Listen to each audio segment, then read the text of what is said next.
Calvin Dark again. He is a communication strategist and the principal and co-founder of RC Communications. Calvin, good to see you. Welcome to the program. I was asking you about the timing of this event when there was already so much controversy around whether this rally should have been held in the first place. We're still very much in the middle of the pandemic, and when you pack thousands of people into an arena, with many of them not wearing a mask, you get a heightened risk of infections. How was that justified for the Trump campaign? Well, given all the space I saw in the upper level there, they could have socially distanced if they had just moved up a level. But to answer your question about the timing, let's remember that what Donald Trump loves most about being president are these rallies. He gets to have thousands of people cheering and applauding him, holding signs, wearing "Make America Great Again" hats. He's never been interested in the policy or real work of being president. So regardless of whatever's going on, he was wanting to get back into campaigning for this year. Now, the second reason that we had it during this pandemic is you have to remember the only real argument that President Trump has for reelection is that he didn't completely ruin the economy that Barack Obama left him.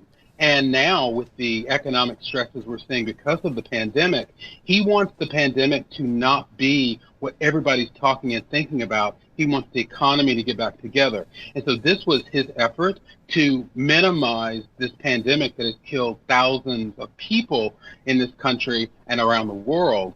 So he had it there just to show that he wants the world to move on because it suits his political goals. Calvin, we were showing Trump's approval ratings as you were talking to us. Let's put those numbers again for our viewers to see. For weeks, that approval rating has slid.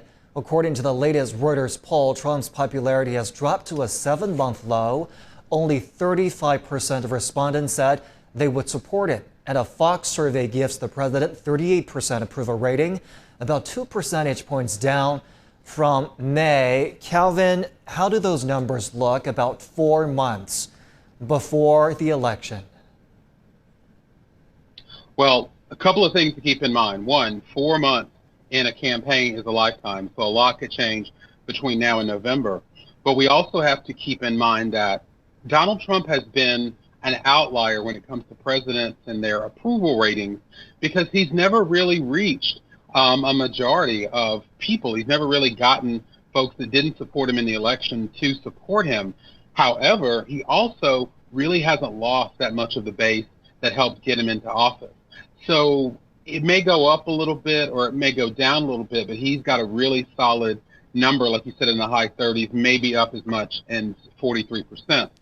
Now, when it comes to the drop in the approval rating, I think people are seeing his failed leadership in the coronavirus pandemic and also the kind of awkward, racist fueling role he's played in the recent protests over systemic racism and police brutality.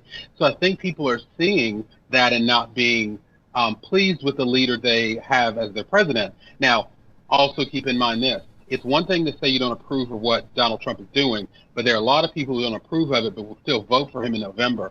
So it's too early to call. And how much of an effect does the Black Lives Matter movement have on Trump's campaign? Well, I think the better question is the goals of the movement and those who support the movement.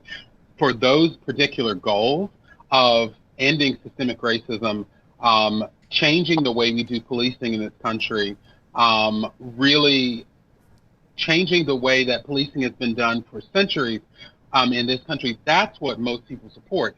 Sometimes when you attach the Black Lives Matter label to it, that turns some people off because they don't really understand what it is. But I do think what that movement is seeking to achieve is supported by many in this country. So I do think that if Joe Biden gets elected, he will do a better job at incorporating those goals into what his administration does. Now, I will say, though, it's not a given for Vice President Biden, because he has some things he needs to answer for of his past policy positions. And he has to show that a Biden administration going forward wouldn't be a rehash of what's happened in the past. All right. Calvin Dark, the principal and co-founder of RC Communications, we thank you for joining us and for your expertise. Thank you.